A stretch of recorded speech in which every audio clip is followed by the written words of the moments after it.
Hey gardeners, Enlightenment Garden here, late September, and I want to share a couple of plantings that I just did. So a few days ago I visited Seamus O'Leary's tropical fruit trees in Phoenix, and I picked up a couple new plants. Lots of variety at that nursery. I settled on a starfruit because I have a really great microclimate now to grow it. You can see in this little cove here, I'm surrounded by trees, guava, fig, an apricot, another guava, and curry. And then at the back here is a wall, but even above this wall, neighbor has a palm tree. So this is very ideal for a starfruit tree. So starfruit produces a really interesting looking fruit. It's waxy.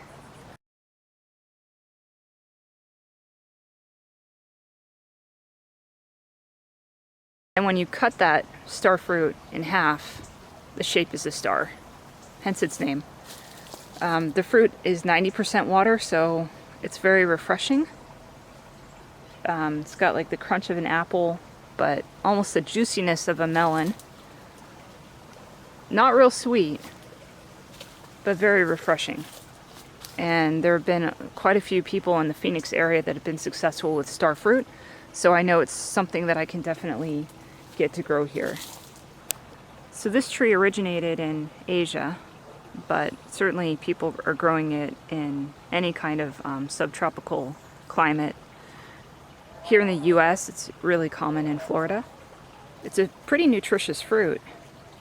It's high in vitamin C, gives you about 50% of your daily value. Also very high in antioxidants like quercetin and epicatechin. But I just want to mention too, there is a health risk. Fruit contains extremely high values of oxalate, and that compound can be deadly to someone who has kidney problems. So someone on dialysis should stay clear of this fruit. The structure on the tree I got is that it's pretty tall and lanky, not a real substantial trunk at this point. This is a 7-gallon. And this variety is the Fuang Tong. And that's one of the better varieties of starfruit. It's known to be a little sweeter than others, better flavor. And you can see on this woody section, that's where the flowers form. It's capable of flowering on both the new and old wood, but mainly on the old wood. So you can see the flowers are coming right off the trunk here. These will maintain more of a bush type structure. They are cold hardy down to 27, but I think it's all about microclimates. So this past winter taught me that if you have a lot of biomass, a lot of trees near a tropical, they're going to be able to withstand colder and warmer temperatures better than if they were isolated out on their own. The reason I planted it in this little cove area is because if there's one thing that starfruit hates, it's wind. It's not wind tolerant at all. And I actually tried starfruit 3 years ago and did just what I said not to do, where I planted it in isolation, and the wind just whipped through it. Instant wind, it stressed it out, it dropped its leaves. Without leaves, it couldn't protect itself from the elements, and so summer just cooked it. But this is a much better spot now that I have this developed, so we'll see how this does. It will take, a couple years before I get fruit off of this. So if you want fruit right away, you can go with a larger size plant. I tend to like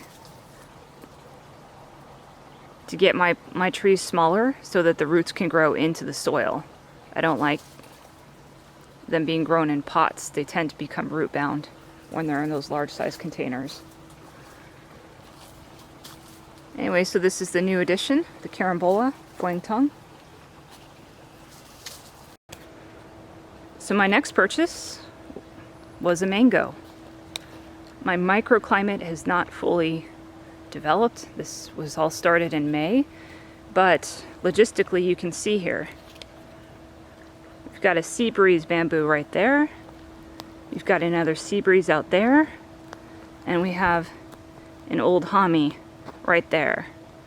So triangulated, these will canopy over and provide the perfect microclimate for tropicals. The other thing I did was I put down this retaining wall block around it, just so that I had the ability to hold compost in. Now this is a 3 gallon, so quite small. I mean, this is probably only about 18 inches tall. So this variety is a Nam Doc Mai. You can see it ripens in July, according to the tag. This is a dwarf variety. So I went for a dwarf mango variety because I know that this is going to be really easy to frost protect if I need to. It's quite short. It will always be that way. I also liked this particular plant because it had a, can't see the trunk because I did wrap this, just because this area of my yard is in, full sun right now, so it does get a lot of sun during the day. Just to protect that tender trunk, I wrapped it. But it has a pretty good thick trunk on it. So we still have a good couple months of growing time here before we get too cold. And given the size of this plant, it's going to be very easy to protect if I need to in winter. Though we are predicted to have a fairly warm winter this year. I just want to share my 2 new additions with you. And also, if you haven't checked out Seamus O'Leary's, a pretty good place to get tropical plants, lots of variety, if you're in the Phoenix area. Thanks for watching and happy gardening.